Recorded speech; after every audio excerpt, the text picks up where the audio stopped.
नमस्कार साथियों, आज हम कक्षा 12 के एक इम्पोर्टेंट चैप्टर बगुलों के पंख को पढ़ेंगे। इसको उमाशंकर जोशी द्वारा लिखा गया है। इसका एक और कविता है छोटा मेरा खेत, उसको जाकर आप पढ़ सकते हैं इसी चैनल पर। आइए बिना समय बर्बाद किए हम पंक्तियों को शुरू करते हैं। नभ में पांति बांधे बगुलों के पंख, चुराई लिए जाती वे मेरी आंखें। यहाँ पर कहीं गलती वो सही कर लेना।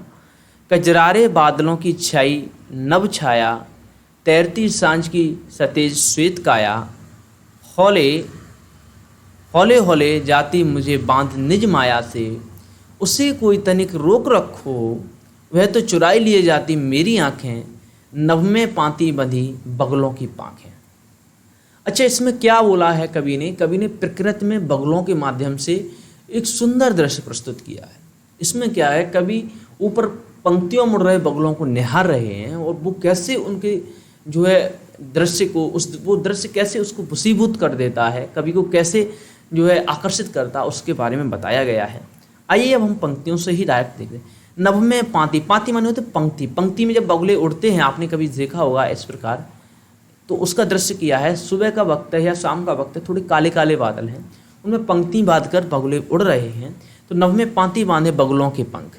तो नभ में जब पंक्ति बांध के बगुलों के पंखों को देखता है कवि, तो उसके बारे में बोला चुराई लिए जाती भी मेरी आंखें। वो उसको इतना सुंदर लगता है कि उसकी आंखें चुराई लिए जाती हैं। कभी एक टक देखता ही रह जाता है और देखते देखते जो है उन्हें पीछा करता है उनका। कजरारे बादलों की छाई नभ छाया, और वो वक्त कैसा है कि जब बादल छाए हुए हैं आकाश में और वो काले काले बादल हैं और उनकी जो है छाया आकाश के अंदर बनी हुई है। नभ माने आकाश। तैरती सांझ की सतेज श्वेत काया, और उस आकाश में जो काले काले आकाश में उसमें बगुले उड़ रहे हैं, तो ऐसा महसूस हो रहा है कि उसमें जो काला काला जो बादल है उसके अंदर कोई सफ़ेद सफ़ेद शरीर तैर रहा हो। काया माने होता है शरीर, तैरती सांझ की सतेज काया माने होता है इसका शरीर। हौले हौले जाती मुझे बांध निज माया से, और वो दृश्य जब काले काले बादलों के अंदर जब बगुले उड़ते हैं तो वो दृश्य इतना उनको पसंद आ जाता है कि वो उनकी जो माया है वो उनको क्या है, उसको खुद से बांध लेती है। कभी उनको छुड़ा नहीं पाता, उनके पीछे पीछे चलने का प्रयास करता है।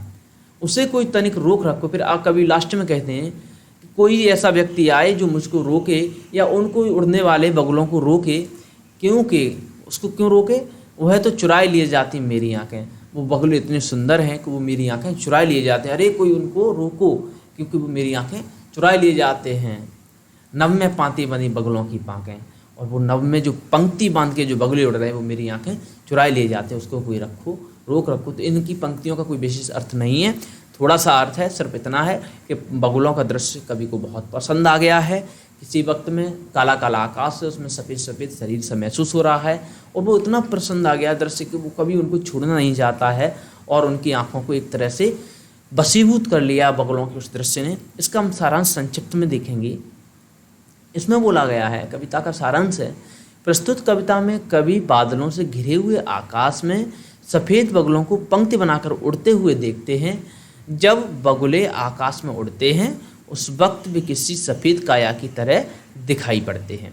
कवि को यह दृश्य बहुत ही अच्छा लगता है, और उस दृश्य में कवि बिल्कुल पूरी तरह से सब कुछ भूल कर खो जाते हैं। वे स्वयं को इस दृश्य में होने से बचाने के लिए गुहार करते हैं, लेकिन फिर भी वे स्वयं को नहीं बचा पाते हैं।